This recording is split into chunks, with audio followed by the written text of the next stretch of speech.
ऋषि मुनियों की पावन धरती, देश धर्म का नाता है। कहते सारे लोग यही हैं, गो हमारी माता है। जाग उठो ओ भारतवासी, जाग उठो ओ भारतवासी, गो पर छुरियां चलती हैं। बंद करो गो माँ की हत्या, सारी जनता कहती है। बंद करो गो माँ की हत्या, सारी जनता कहती है।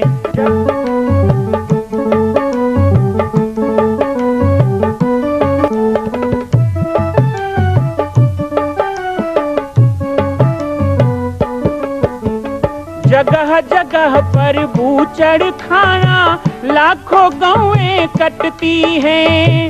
किसे सुनाए व्यथा हमारी, नैना नीर बहाती हैं।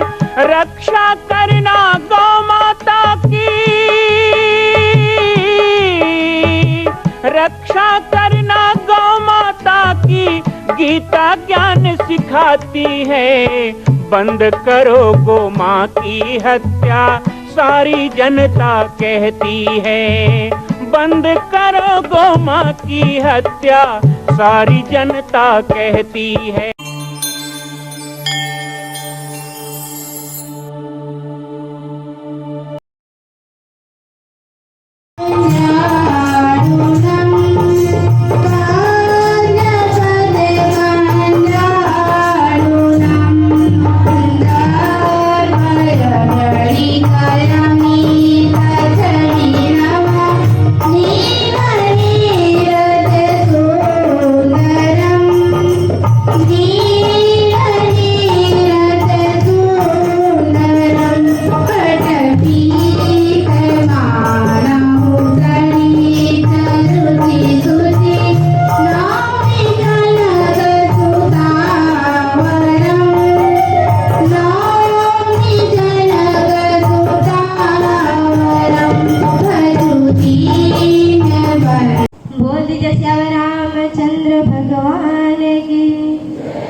उमापति महादेव की, गुरुदेव महाराज की। सावधान ब्रह्मनाथ।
Bye.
रामो राजमणि सदा विजयते रामं रमेशं भजे रामेणाभीता निशाचरचमो रामाय तस्मै नमः। रामानास्ति परायणं परतरं रामास्य दासोऽस्म्यहम् रामे चित्तलयः सदा भवतु मे भो राम मामुद्धरम्।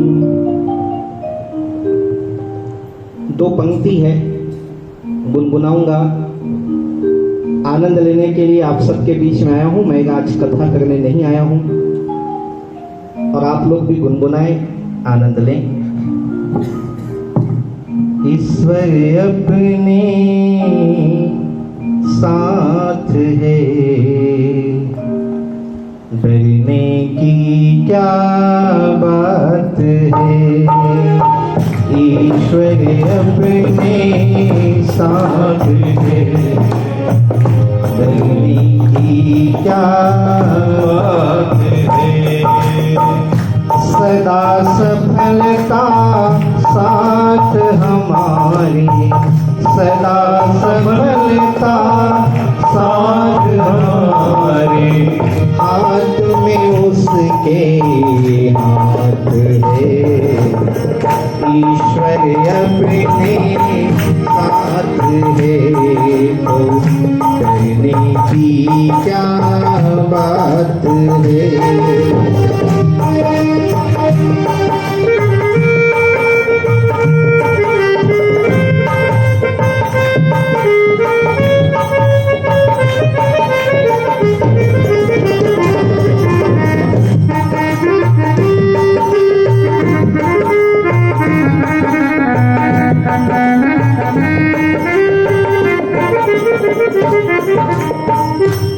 समय से पहले भाग्य से ज्यादा बोलो किसने पाया है। समय से पहले भाग्य से ज्यादा बोलो किसने पाया है।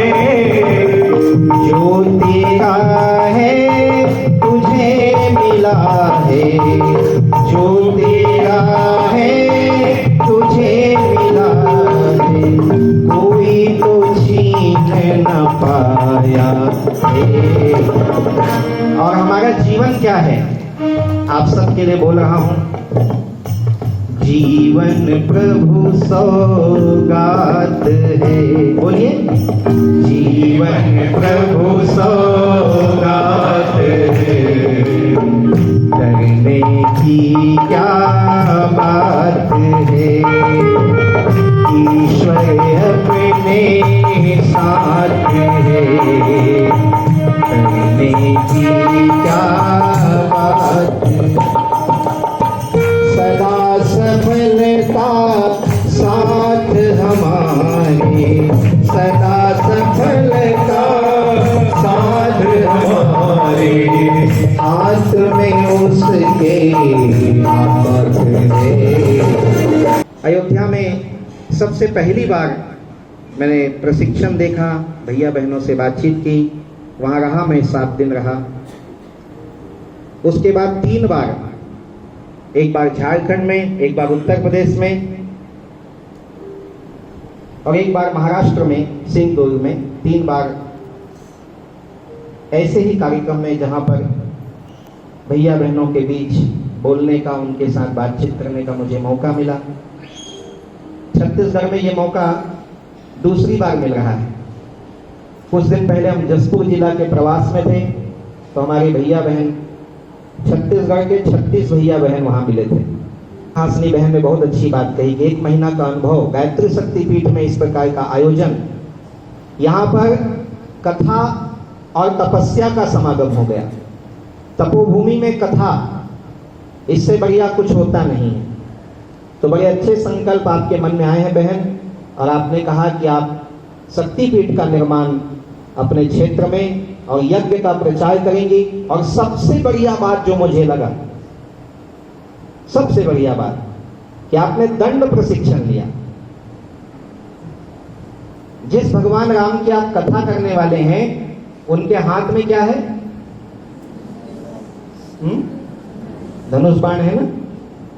भगवान कृष्ण केवल बंसी नहीं बजाते, उनके हाथ में भी चक्र सुदर्शन है। हमारी कोई भी देवी देवता बिना दंड के नहीं है। खासकर देवी माता के पास तो ज्यादा ही हथियार होते हैं, उनकी भुजा भी ज्यादा है, हथियार भी ज्यादा है। तो खासकर हमारी बहनों से कहूंगा, दंड प्रशिक्षण ये हमारी योजना नहीं है, ये हमारी योजना नहीं है, ये भगवान की योजना है। हमारे यहां शास्त्र और शस्त्र दोनों का प्रशिक्षण जरूरी है। मैं कई जगह पर शस्त्र दीक्षा का आयोजन करता हूं। इसके लिए कुछ लोगों के बीच प्रसिद्ध हूं और कुछ लोगों के लिए मैं कुख्यात साधु हूं। विख्यात और कुख्यात। विख्यात उनके लिए जिनको अच्छा लगता है कि बालक दास जी लोगों को स्वावलंबी बना रहे हैं, आत्मनिर्भर बना रहे हैं, बहनों को मजबूत। मैं तो देखिए अभी भी राखी बंधी, राखी बांधी की तलवार दे देता हूं बहन को, तो रुपए में तलवार लो। हाँ, जो बहनें मुझे हर साल राखी बांधे, घरों में एक एक तलवार बिल्कुल होगी। कोई कहे भाई घर में तलवार क्यों है? बोले हमारे भैया ही ऐसे।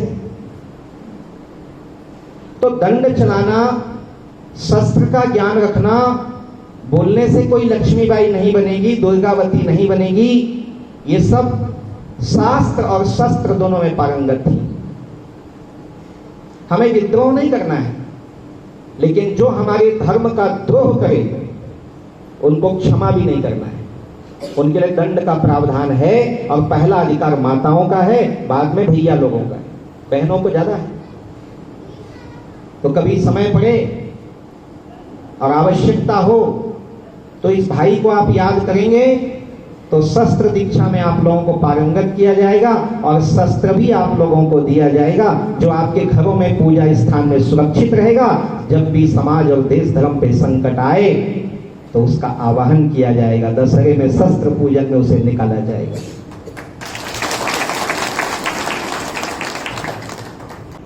हरि कथा के माध्यम से हम करना क्या चाहते हैं? सबसे पहले अपने लिए, दूसरा समाज के लिए निर्माण। अपने लिए क्या निर्माण करना है? तो अपने व्यक्तित्व का निर्माण कीजिए, जिसका व्यक्तित्व उज्जवल, ध्वल, पवित्र, पावन, तेजोमय होगा। वो कहीं भी होगा। जैसे हीरा जो होता है कचरे में भी हो तो उसकी चमक छिपने वाली नहीं है। लाख बादल आ जाएं, लेकिन सूर्य का प्रकाश छिपने वाला नहीं है, वो बादल को चीर के बाहर निकलता है। ऐसे ही अपने व्यक्तित्व का आप जितना विकास करेंगे, व्यक्तित्व के विकास के लिए 3-4 चीजें बता देता हूं। सबसे पहली बात, अपनी वेशभूषा पे ध्यान दें। बहुत सुंदर वेशभूषा के साथ आप लोग यहां हैं। आप जब कथा मंच में बैठेंगे तो भी आपकी ऐसी वेशभूषा होगी। लेकिन जब हम सामान्यतः अपने घरों में भी होते हैं, परिवार में होते हैं, सामाजिक कार्यों में होते हैं, तो वेशभूषा पर थोड़ा चिंतन करें भारतीय संस्कृति के अनुसार, क्योंकि जैसा हमारा होगा वैसा ही हमारा उपदेश लोगों को जाएगा। आजकल मंदिरों में पंडित पुजारी भी जींस और फुल पैंट पहन के आरती करने लगते हैं, तो फिर यजमान कैसा होगा समझ लेना चाहिए। दूसरा, वेशभूषा में तिलक भी है। आपने तिलक धारण किया है। तिलक तो वैसे सबको धारण करना चाहिए। माताएं अपने माथे में बिंदी, मांग में सिंदूर सजाती हैं, सुहाग का प्रतीक होता है। तो इसी तरह पुरुषों को भी, छोटा हो बड़ा हो, शिखा, सिर में शिखा होना।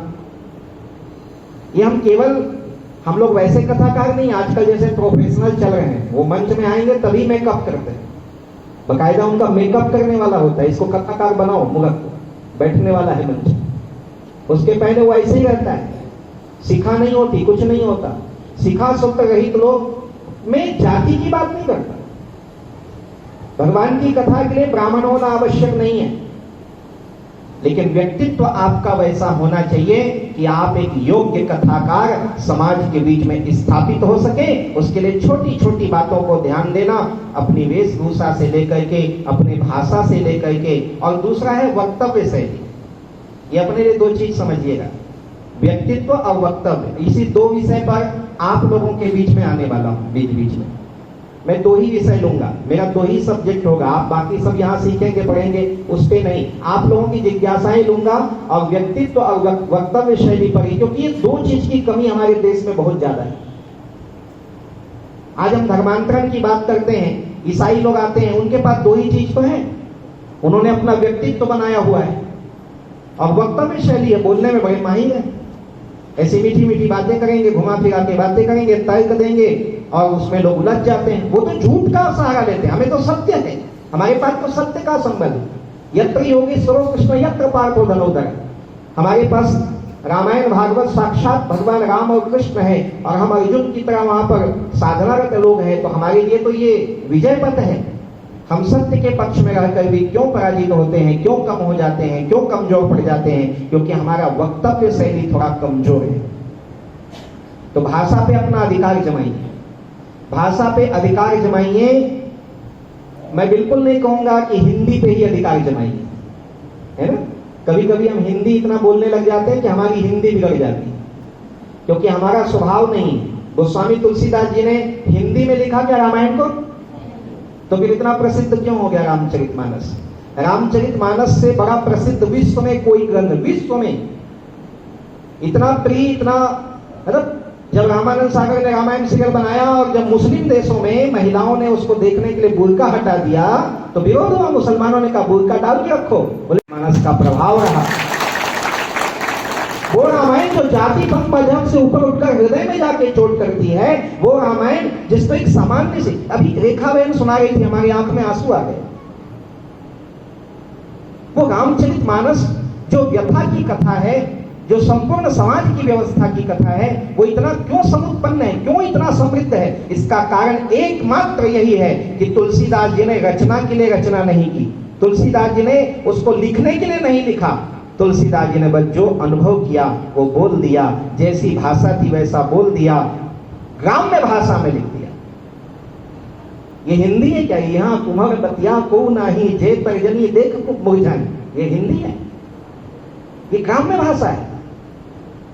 आप जसपुर जिला के हैं, कुंदुरी क्षेत्र के हैं, सरगुजा के हैं, आप धमतरी क्षेत्र, दंडकारण्य, कोंडा गांव, कांकेर, मेरा तो हर जगह प्रवास है, हर जगह जंगलों में मैं जाता हूं और शायद छत्तीसगढ़ में मैं ही जाता हूं, क्योंकि जहां जाता हूं पूछता हूं और कितने बाबा आते हैं, बोले आप ही तो आए थे, आप ही आए हो। तो वहां जाता हूं ना, तो मैं ऐसे हिंदी में नहीं बोलता जैसे यहां बोल रहा हूं, वहां उनकी भाषा में बोलता। इसलिए भाषा का पुट पे ज्यादा ध्यान मत दो आप, कि मेरी हिंदी शुद्ध होनी, आना चाहिए, हिंदी अच्छे से आना चाहिए, संस्कृत अच्छे से आना चाहिए, लेकिन आपका वक्तव्य शैली कोई निखारेगा तो वो लोगों के हृदय तक बैठाने वाली बात, जहां लोग जैसे हो उनकी भाषा में बोलो। जसपुर तो जसपुरिया भाषा में कथा करिए, आप बस्तर तो बस्तरिया भाषा में कथा करिए, आप भी छत्तीसगढ़, दुर्ग, रायपुर, धमतरी के हैं तो आप यहाँ की छत्तीसगढ़ी की भाषा को लेके करिए। हिंदी को साथ में लेते हुए जो बातें मार्मिक हो, जो बातें बिल्कुल गांव की माताएं, बहनें और बंधुओं को समझाई जा सके, उन्हें सरल भाषा छत्तीसगढ़ी में उनके सामने रख देना चाहिए। आप सबको छत्तीसगढ़ी आती है? हाथ उठाइए, किसको नहीं आता है? छत्तीसगढ़ी नहीं आती? जिसको नहीं आती वो हाथ उठाओ। छत्तीसगढ़ मैं सिखाऊंगा ना। छत्तीसगढ़ी नहीं आती आपको? बिल्कुल। क्यों, आप कौन जिला से? अच्छा, तो वहां जसपुरिया तो आती है ना, वो छत्तीसगढ़ी ही है बहन, वो अलग नहीं है, वो मराठी उर्दू नहीं है। छत्तीसगढ़ की छत्तीसगढ़ी कई प्रकार की है, बस्तरिया अलग, जसपुरिया अलग, सरगुजिया अलग, है ना, शिवरी नारायण ताप जाओ तो अलग, कंटकिया अलग, दुर्गैया अलग और हल्बी अलग, गोंडी अलग, लेकिन सब छत्तीसगढ़ी है। ये छत्तीसगढ़ी से अलग नहीं है। मैं कह रहा हूं जिसको अपने प्रांत की भाषा नहीं आती, ऐसा कोई हो तो उसे मैं सिखाऊंगा, तो सबको आती है। तो अपने वक्तव्य शैली को बनाओ। और यदि हिंदी अच्छी नहीं आती तो हिंदी मत बोलो, पहले हिंदी सीखो। संस्कृत तोड़ के मत बोलना, संस्कृत आधा अधूरा आता हो तो उसको अच्छे से सीखो, बार बार पढ़ो। गीता पढ़ना चाहिए, गीता का अध्ययन खूब कीजिए। मैं जब आश्रम में आया तो मैं तीसरी पढ़ के आया था। तो गुरुदेव ने मुझे कहा मैं तो जंगल में रहता हूँ, कहाँ स्कूल नहीं कुछ नहीं। तो उन्होंने मेरे हाथ में 2 चीज दिया था, एक रामायण और एक गीता। बस रामायण और गीता है। वो रामायण और गीता से शुरू किया, पूरे छत्तीसगढ़ में, भारतवर्ष के सभी प्रदेशों में और भारत के बाहर 23 देशों में गया। बाद में अंग्रेजी, संस्कृत सबकी पढ़ाई कर ली। अभी मराठी कर रहा हूँ, आगे तेलुगु करने का तैयारी है। लेकिन ये सब चीजें मुझे केवल रामायण और गीता से मिली है। विश्वास करिए रामायण और गीता पर, ये आपको उच्च शिखर तक पहुंचाएगा। तो वक्तव्य शैली को आप बनाएं और अपना व्यक्तित्व निखारें। 2 चीज को संभाल के रखना है। एक बात चंद्रहासिनी बहन ने बहुत अच्छी कही कि घर में हम भूल गए थे जो अयोध्या से सीख के आए थे। क्यों भूलते हैं? क्योंकि हम लगातार उस पर नहीं कर रहे हैं। अब यहां से जाएंगे 1-2 महीना कुछ नहीं करेंगे, फिर भूल जाएंगे क्या? खेती का काम भी करना पड़ेगा, घर में झाड़ू बहारू भी करना पड़ेगा, हम जैसे जिस परिवेश में करना पड़ेगा। लेकिन इसके साथ समय निकालना है। समय निकालकर 1-2 घंटा अपना अभ्यास प्रारंभ रखिए, ताकि जब भी राष्ट्र और धर्म के लिए आवाहन किया जाए, हमें आवाज दिया जाए, तो हम तैयार रहें। ये होना चाहिए। ऐसा नहीं कि फिर हमको 1 महीना सिखाओ, तब तक के तो दुश्मन किला पार कर देगा। नहीं, सदा तैयार रहिए, बिल्कुल उसमें बना के रखिए अपना स्वभाव। मां कौशल्या की पावन जन्मभूमि छत्तीसगढ़ प्रांत में बालोद जिला में स्थित है श्री सर्वसिद्ध शक्तिपीठ जामड़ी पाटेश्वर धाम। परम पूज्य सद्गुरुदेव राजयोगी बाबा जी की तपस्थली श्री पाटेश्वर धाम और विश्व के अद्वितीय मां कौशल्या जन्मभूमि मंदिर निर्माण का दर्शन करने और इसी प्रकार समसामयिक विषयों पर अपना ज्ञान वर्धन करने के लिए और 10,000 गायों के लिए बनने वाले श्री हनुमान नंदीशाला गो अभ्यारण्य का समाचार प्राप्त करने के लिए आप सभी देखते रहें YouTube चैनल पर राम बालक दास, और हमारे चैनल को आप सभी सब्सक्राइब करें, घंटी का बटन दबाएं ताकि आप सूचनाओं से जुड़े रह सकें। जय श्री राम, जय गौ माता, जय गोपाल।